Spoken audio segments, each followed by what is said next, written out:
사도신경으로 신앙 고백하시겠습니다.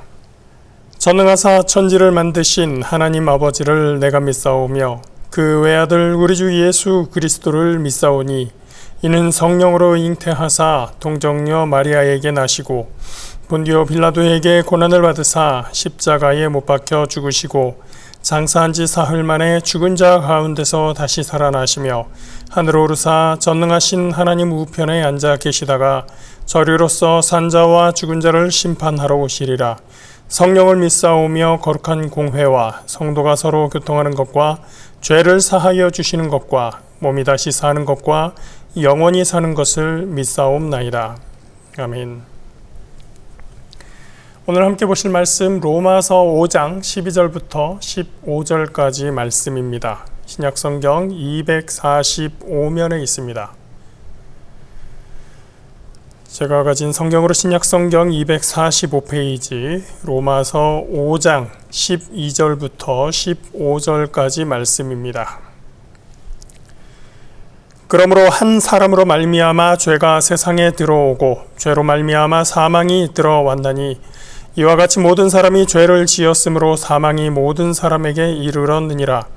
죄가 율법 있기 전에도 세상에 있었으나 율법이 없었을 때에는 죄를 죄로 여기지 아니하였느니라. 그러나 아담으로부터 모세까지 아담의 범죄와 같은 죄를 짓지 아니한 자들까지도 사망이 왕노릇하였나니 아담은 오실자의 모형이라. 그러나 이 은사는 그 범죄와 같지 아니하니 곧 한 사람의 범죄를 인하여 많은 사람이 죽었은즉 더욱 하나님의 은혜와 또한 한 사람 예수 그리스도의 은혜로 말미암은 선물은 많은 사람에게 넘쳤느니라. 아멘. 지난 시간에 로마서 5장 1절부터 11절까지의 말씀을 나누면서 이 부분을 많은 신학자들이 루터 같은 종교개혁자를 포함해서 이 부분을 많은 찬사로 높이는 그런 본문이었다라는 말씀을 드렸었습니다.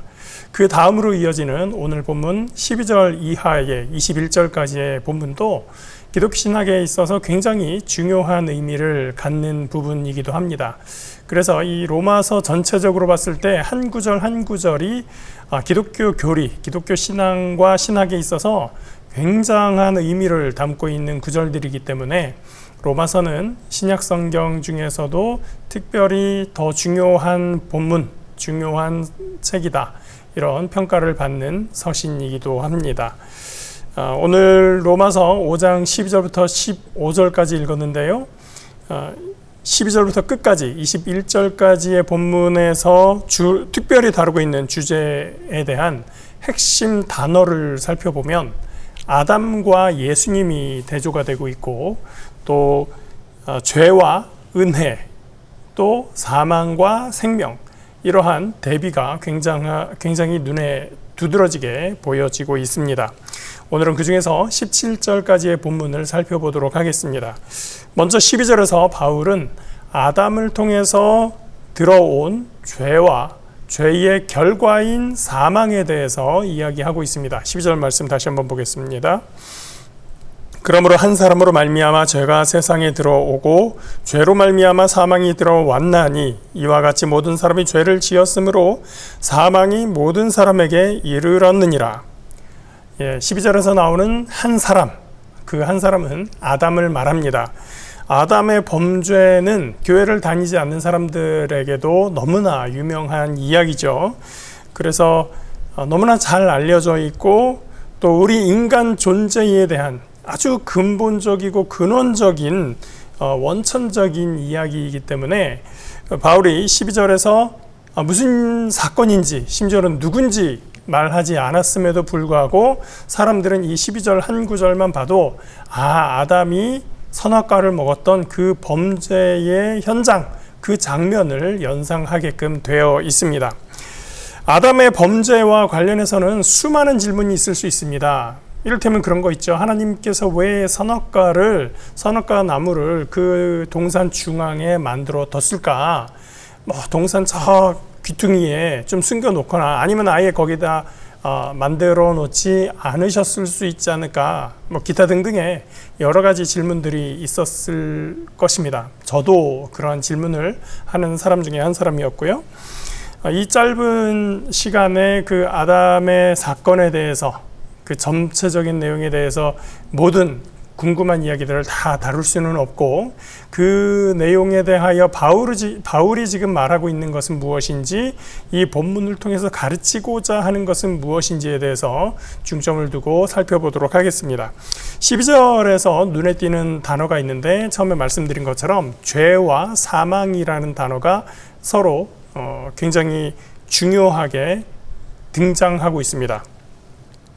죄와 사망이 한 세트다라는 것을 바울만큼 분명하게 말한 사람도 특별히 성경에서는 별로 없는 것 같습니다.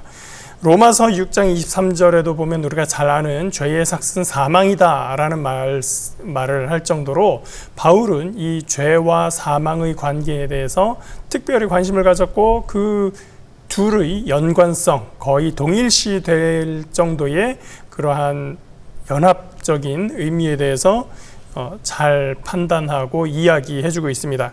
이 개념이 바울에 의해서 자리를 잡고 나니까 나중에 야고보서도 1장 15절에 보니까 욕심이 잉태한 즉 죄를 낳고 죄가 장성한 즉 사망을 낳는다, 이런 말씀을 남겼었죠. 맞습니다. 모든 죄는 욕심으로부터 나오게 됩니다. 대표적인 율법으로 10계명을 하나하나 뜯어보더라도 그 계명들을 어기는 것은 모두 욕심에서 비롯됩니다. 어떤 욕심입니까? 하나님 없이 내 마음대로 하고 싶은 욕심, 내가 인생의 주인이 되어서 내 마음대로 하고 싶은 욕심, 다른 사람의 것을 갖고 싶어 하는 욕심, 이 많은 욕심들 때문에 죄스러운 마음들이 만들어집니다. 그 죄의 마음이 장성하여서 죄의 행동을 낳게 되고, 그 죄의 행동으로 결국은 모두가 사망 권세 아래 놓여 있게 되는 것이죠. 그 죄는 결국 우리를 육으로, 영으로 죽음에 이르게 합니다. 아담의 범죄도 결국은 욕심에서 비롯되었습니다. 성경은 그것을 하나님과 같이 되고자 하는 욕심이라고 설명하고 있습니다. 뱀의 유혹이 그거였었죠. 너 이거 먹으면 네가 하나님처럼 될 거야. 어떤 사람이 왕이 되고 싶다라고 생각을 한다면, 그 나라의 왕이 되고 싶다라고 했었을 때 현재 있는 왕과 내가 동급으로 같이 지내고 싶다라는 생각을 하지는 않을 겁니다. 현재의 왕을 몰아내고 내가 그 왕의 자리를 차지하겠다라는 생각을 한다는 것이죠. 아담이 내가 하나님과 같이 되고 싶다라고 하는 것은 하나님 나를 동격으로 취급해 주세요라고 이야기하는 것이 아니라, 하나님의 자리를 무너뜨리고 하나님을 몰아내고 내가 그 하나님의 자리를 차지하겠다라는 의미가 되는 것입니다. 아담은 하나님의 자리를 빼앗고 싶었습니다. 더 이상 하나님의 명령, 하나님의 지시 아래에 자신의 삶을 맡기고 싶지 않았던 겁니다. 그렇기 때문에 아담의 죄는 큼지막한 겁니다. 왜? 반역이기 때문입니다. 마치 내가 왕이 되고 싶어서 지금 있는 왕을 몰아내야 되겠다라고 생각하는 것처럼 하나님을 하나님으로 인정하지 않고 내가 하나님과 같이 되겠다라는 생각을 했었기 때문에 그것은 하나님께서 용서할 수 없는 그러한 죄가 될 수밖에 없었던 것입니다. 하나님의 질서를 거부하고 내 마음이 세우는 질서를 세우겠다. 바로 영모가 되는 것이죠. 12절은 모든 사람이 죄를 지었고 그래서 모든 사람에게 사망이 이르렀다고 말하고 있습니다. 나는 그 죄에 안 저질렀을 건데요. 저는 하나님 말씀 잘 듣는데요. 라고 말씀하실 분 계실까요? 잘 생각해 보면 하나님이 선악과 나무를 동산 중앙에 놓고 먹지 말라고 한 것부터가 잘못 아닌가요? 하나님이 거기에다 그 나무 두지 않았으면 되는 거 아닌가요? 라고 질문하는 것부터 다 아담과 같은 죄를 짓고 있는 것입니다. 아담의 죄에 동참하는 것이죠. 하나님께서 아예 그 나무를 만들지 않으셨으면 되잖아요 라고 이의를 제기하시는 분들은 하나님의 법칙이 싫은 겁니다. 하나님의 뜻을 알고자 하는 마음이 없거나 부족한 것입니다. 결국 내가 이해 안 되는 일을 하신 하나님에 대해서 항거하는 질문이기 때문입니다. 선악과 나무를 만들지 않으셨으면 되잖아요 라고 하는 것은 제가 6학년 때 교회에서 공학 시간에 선생님에게 질문했었던 이야기입니다. 그러니까 저는 6학년 때부터 이미 아담의 범죄를 제 속에서 가지고 있었던 것이죠. 그러니까 결국 우리 중에 누가 아담의 죄로부터 자유롭다, 나는 하나님 말씀 잘 들을 거다 라고 할 수 있는 사람이 있겠습니까? 결국 아담은 자기가 왕 노릇하고 싶었지만 속았었던 겁니다. 사람은 왕이 될 수 없었던 것입니다. 사람은 하나님이 될 수 없기 때문입니다. 하나님께 굴복하고 싶지 않았던 마음은 결국 굴복의 대상을 하나님에서 사망으로 옮겼을 뿐입니다. 사망에게, 죄의 결과인 사망에게 왕의 자리를 내어주고 말았던 것이죠. 13절 말씀입니다. 죄가 율법 있기 전에도 세상에 있었으나 율법이 없었을 때에는 죄를 죄로 여기지 아니하였느니라. 여기서 말하는 율법은 모세의 율법입니다. 모세의 율법은 출애굽 때 시내산에서 처음 주어졌던 것이죠. 아담에게 모세의 율법은 없었을 때였었습니다. 아담보다 한참 후에 모세에게 율법이 주어졌기 때문이죠. 선악과를 먹지 말라 하는 것, 그것 자체가 율법은 아니었으나, 모세의 율법은 아니었으나 하나님의 명령이었습니다. 하나님의 명령을 어기면 그것이 바로 죄인 것이죠. 가인이 아벨을 증오하고 있을 때 하나님은 이미 가인에게 경고를 주고 있었습니다. 죄의 소원은 너에게 있으나 너는 죄를 다스릴지니라. 그 속에 살인의 마음이 있었던 것을 하나님께서는 아셨던 것입니다. 살인하지 말라라고 하는 10계명이 주어지기 한참 전이지만 하나님께서 이미 그 속에 죄가 있었음을 알고 계셨고 그에게 경고하셨었던 것입니다. 그러므로 법에 나와 있지 않으니 죄가 아니다 라고 하는 말은 문자적으로는 맞을 수 있지만 그 내용상에서는 틀린 말일 수밖에 없습니다. 최근에 국가권익위원회가 대통령 부인이 명품 가방을 받은 일에 대해서 공직자 배우자는 제재 규정이 없다, 직무 관련성 여부를 논의했으나 종결했다라고 했습니다. 글자로 배우자에 대해서 벌할 수 있는 규정이 없으니 이거는 무죄다라고 그 죄로 여기지 않겠다라고 선언한 것입니다. 사실은 속으로 그것이 죄다라는 것을 다 알고 있으면서 말이죠. 14절입니다. 그러나 아담으로부터 모세까지 아담의 범죄와 같은 죄를 짓지 아니한 자들까지도 사망이 왕노릇하였나니 아담은 오실자의 모형이라. 아담부터 모세까지, 즉 모세의 율법이 주어지기 전까지 아담과 같은 범죄는 아니더라도 여전히 사람들은 하나님을 거부하고 자기가 세상의 주인이 되어서 범죄하였습니다. 율법이 없었으니 죄를 물을 수 없는 것 아니냐, 그렇게 말할 수 있지만 틀렸습니다. 죄가 죄인 줄 알고 있으면서 속이고 있는 것입니다. 남의 것을 빼앗으면 안 되고 남을 해하면 안 된다라고 하는 것은 하나님께서 우리 속에 심어놓은 규칙이었습니다. 법령이 있기 때문에 그것이 그때부터 죄가 되는 것이 아니라 법령이 없어도 그것은 죄다라는 것을 하나님께서는 우리 속에 심어 놓으셨습니다. 결국 하나님이 다스리고 하나님께 순종하는 것이 하나님의 법이었지만 그것을 따르지 않은 모든 사람들은 결국 사망에게 왕의 자리를 내어준 것입니다. 그 모델이 아담이었습니다. 그런데 역설적으로 바로 그런 아담이 오실자의 모형이 되고 있습니다. 아담이 범죄의 대표자가 되었고 모든 사람이 아담을 따라서 사망의 다스림을 받게 된 것처럼 이제 오실자는 거꾸로 은혜의 대표자가 되고 생명을 선물로 주시는 분이 되셨던 것입니다. 15절입니다. 그러나 이 은사는 그 범죄와 같지 아니하니 곧 한 사람의 범죄를 인하여 많은 사람이 죽었은즉 더욱 하나님의 은혜와 또한 한 사람 예수 그리스도의 은혜로 말미암은 선물은 많은 사람에게 넘쳤느니라. 바울이 아담을 이야기한 것은 그가 죄를 세상에 들여온 첫 인물이라는 것을 강조하면서 그에 빗대어서 예수 그리스도가 은혜를 세상에 가져오시면 가져오시고 더욱 큰 선물, 생명을 세상에 전하신다는 것을 잘 설명하기 위해서였습니다. 17절 말씀 더 봅니다.